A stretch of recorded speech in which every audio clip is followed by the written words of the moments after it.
Ladies and gentlemen, we are here once again with another special guest that has made his presence felt in this culture for a very long time. Some might not consider him a legend, some may consider him a legend. But what I do know is this man is an icon, living. And Tay Roc, my guy. Nigga. It's an honor. It's an honor. It's an honor. I'm humble. I could be anywhere else, but I'm sitting next to you. That's love. It's a special moment for me and the Fanatics in time, man. I want to start with this. Looking back on your career and where you're at now, how would you consider yourself in this game as being treated as the way you think you should be treated? How is that for you? I say blessed. Blessed, like, cause I could be in a worse position. Right. Especially coming from where I came from, right? Like, you know, the beginning, like, and there's not a lot of people that's around now that's from my era. So like, I'm definitely blessed to still be like favored with all of the new talent that's out and everybody that's been around. Like, that shit is definitely like a blessing, like, for real. But I definitely feel like I worked to receive that blessing. Like, I'm gonna take it back for a second. 2004, 2005, around that time, I was heavy Cassidy fan. When it came to the punches, right? So obviously from Philly, and around this time he had a guy by the name of Murder Mook. Yeah. You know, around in that same area, right? And within New York, you know, challenging Cassidy. When it came to that scenery for me, that guy along the East Coast was you for me, right? You know, a lot of guys say Murder Mook. A lot of guys say Rex. When I got heavily involved with East Coast battle rap, I wasn't following nobody. I'm talking about big cat rap. Right. Like the guy that was outside. I remember vividly, and this is what made me a fan. It probably sound old as shit today, but you told some nigga, I think you said something like, you said I put your head in the water like you bobbing for apples. Like you bobbing for apples. This shit was so long ago, but when you said this, I said, this nigga is the truth. That's crazy. Watch how you spit, y'all. The gun so big, when I hold it, it looks like I'm playing the guitar. But I'm not. I'm really aiming to hit y'all. I crack you in the back of your head, give you a split skull. Keep calling for battles. I'ma dump your head in the water like you bobbing for apples. And it may sound like playing this book right now, but back then that shit just hit so hard. I remember that shit. I was 16. You was punching crazy as a young. Mind you, I'm a Cassidy fan.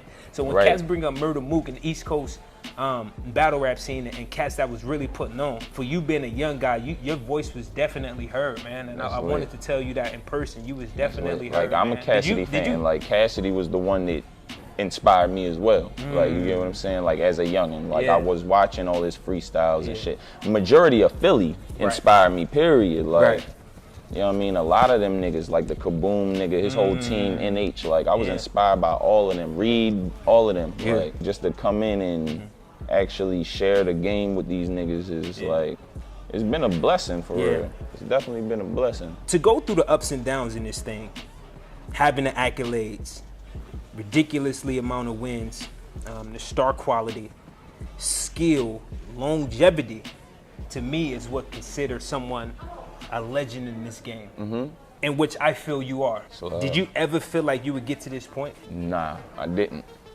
I didn't, on the real, I didn't think battle rap would even be what it is. Like 10 years ago, like I say 10 years ago, what is it? That was my first check. You get what I'm saying? 10 years ago, that was my first battle check. Like, and I was battling 2 years before that on URL. Like, you know what I'm saying? I was on URL 2 years before I got my first battle check.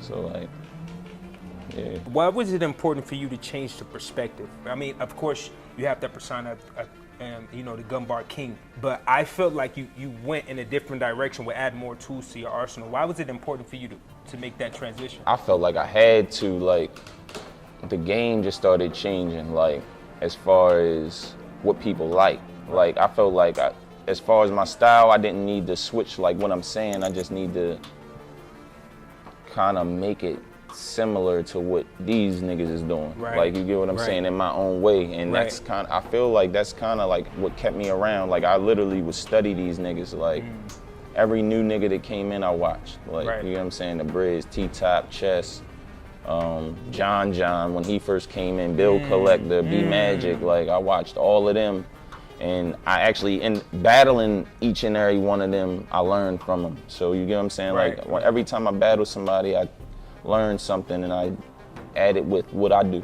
You get what I'm saying? Right. And I feel like that's what kept me around, just really being able to learn instead of like just saying fuck that, I'm gonna just stick to my style. And you feel, I mean, I feel like I do stick to my style, but I'm trying to grow. Like you get what I'm saying? I don't want to stay stagnant with the same type shit. Like, what made you fall in love with battle rap? You could have chose anything in the world. You got a little bit of height on you. I could see you being a 6'1" guard, dunking on niggas and all that. Hell yeah, I never been in the sport. Like I always been in a rap, but like I always been making music. But it's like I always been a competitive person too. Like you know what I'm saying? So it's like it started off with ciphers at first. Like I'd always jump into ciphers and just out rap niggas. I had more 16s than niggas, be rapping longer than the show would end with me. Type shit. And that's how I ended up battling. Like it'd go from ciphers to that type shit. Like usually it'd be like a cipher of 4 niggas, and before you know it, it's me and another nigga going for 10 minutes, different rounds. Like, oh, that's a battle now. You get what I'm saying? Like when you trade verses, it definitely considered a battle. We talked about it 10 plus years and been doing it way before that. What keeps the motor going? Oh shit. Because after a while, it's like I did everything. Right. Rock is still competing at a high level. Not just competing. You know the guys I'm talking about who just compete. Yeah. But you doing it at a high level. The thing that really keep me motivated now is like, I feel like back then, like I said, I didn't know battle rap would be what it is now, but now that it is what it is, like I see it becoming something bigger. And it's like, if I'm in the money also that I'm making, it's like that motivates me as well.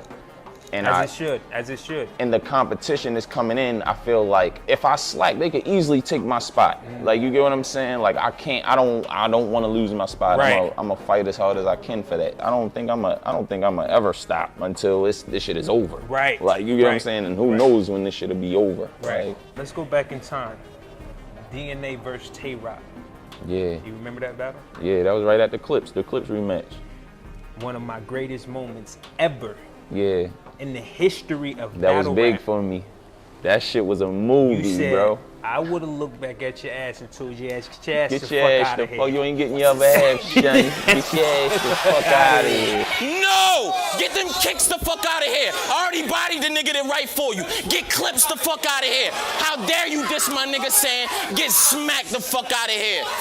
If I was smacked, I would have stepped back like, you ain't getting paid your other half, son. Now get your ass the fuck out. One of the greatest moments in battle rap history. Got it, for me, at least top 5. For me too. That was crazy. I didn't think, and what's crazy is when I had wrote that shit, like, when I was performing it, like going over the shit, I never in my mind thought to use smack voice. Like I just was like, I'm gonna just rap it. But right on stage in my mind, it was an instant decision, like impersonate him. That's insane. You ain't getting your other half, son. Like, that's the crowd went crazy. I'm like, oh my God. I would have betted $1 million that you rehearsed that shit weeks and weeks leading up to that battle. It was that shit perfect. was crazy, bro. I mean, Smack even lost his mind. Yeah, Smack don't he lose lost his his mind. mind. He loses his mind, but it got to be crazy. Yeah, it got to be. And that was a moment that was extra crazy. Yeah, give me 3 besides that, in your opinion, Tay Roc's greatest moments. Give me 3.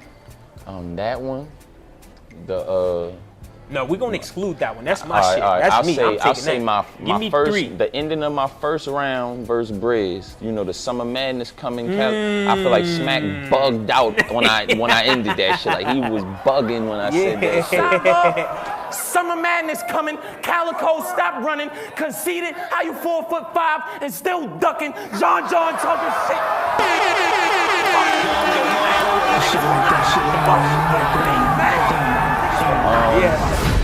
Shit, bro. Oh, I got another one. You know the seatbelt joint. He lost his mind on that joint. He lost his mind when I did that. Like, I think the whole building erupted when I did that shit. Like, that shit was crazy. The razor come out. When I swing it, you get your uppercut. I grab you by your neck, you get another cut. and another cut. It looked like the seatbelt won't work and I'm trying to buckle up. Boy!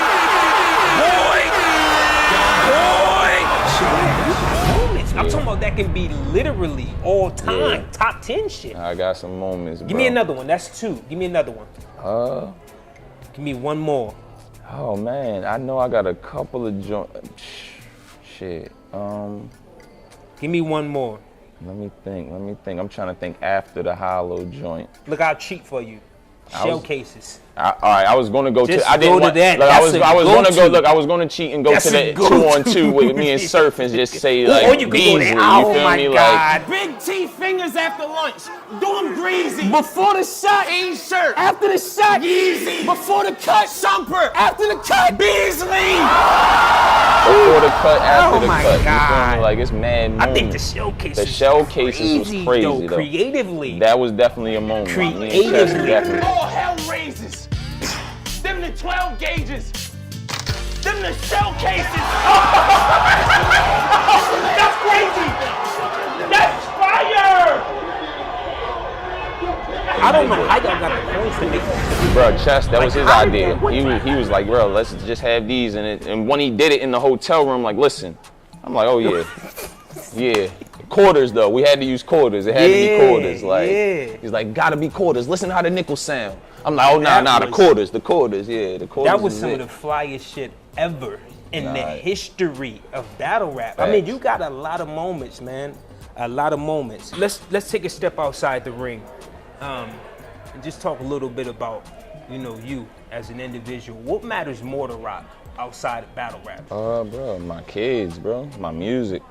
You know what I mean? My music is definitely all I'm really like trying to tap into. I'm not really trying to get signed or nothing. I'm just trying to stay independent and find a way.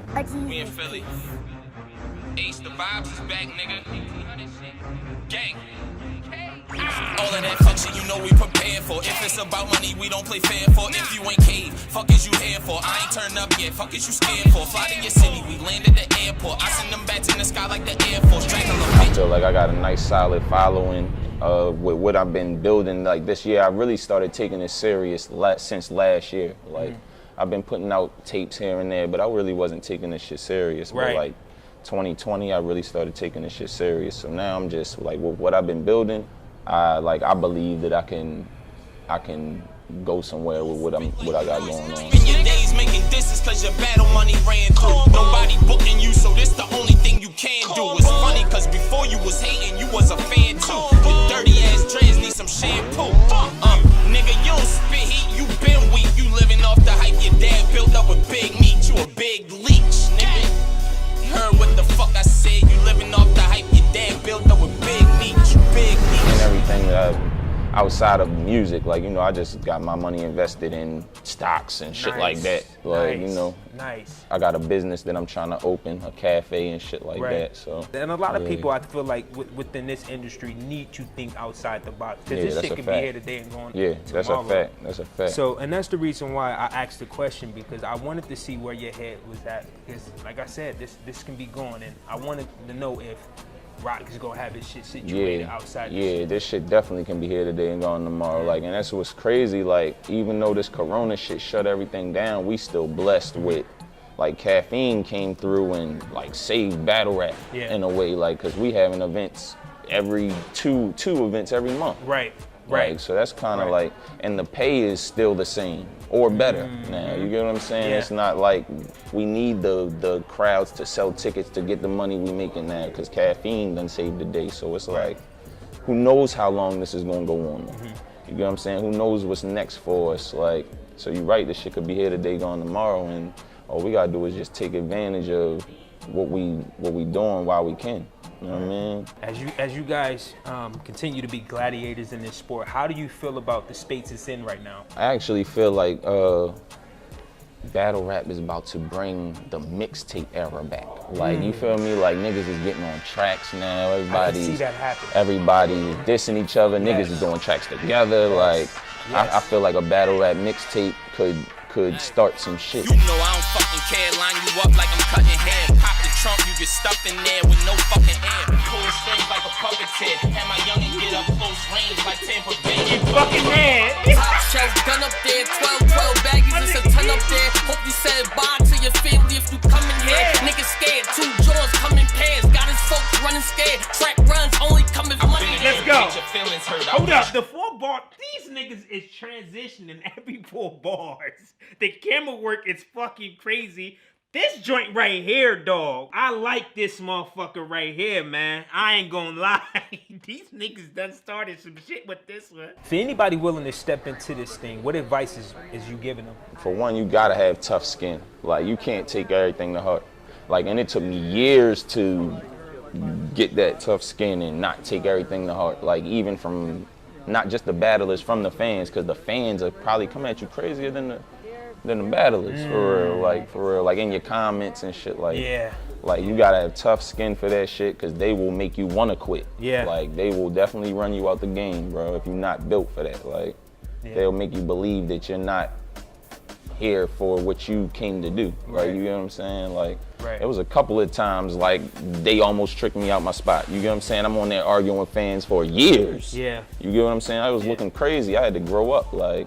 But as long as you got tough skin, you stay focused, like, sky's the limit for you in here, like, for real. At this point in your career, is every battle meaning something to you, or is it just like, oh, this is another day in the office? Yeah, nah. I mean, it's definitely always another day in the office, like, but when I say that, I mean, like, I'm always here to put on the same show. Like, I'm not coming to play, ever. It's just another day in the office, but I feel like every battle means something. To close this thing on out, let me just say this. Roc, I appreciate you. I'm pretty sure everybody around this community appreciates you. Your dedication, your hard work, your passion that you put into your craft, it means a lot to us as fans.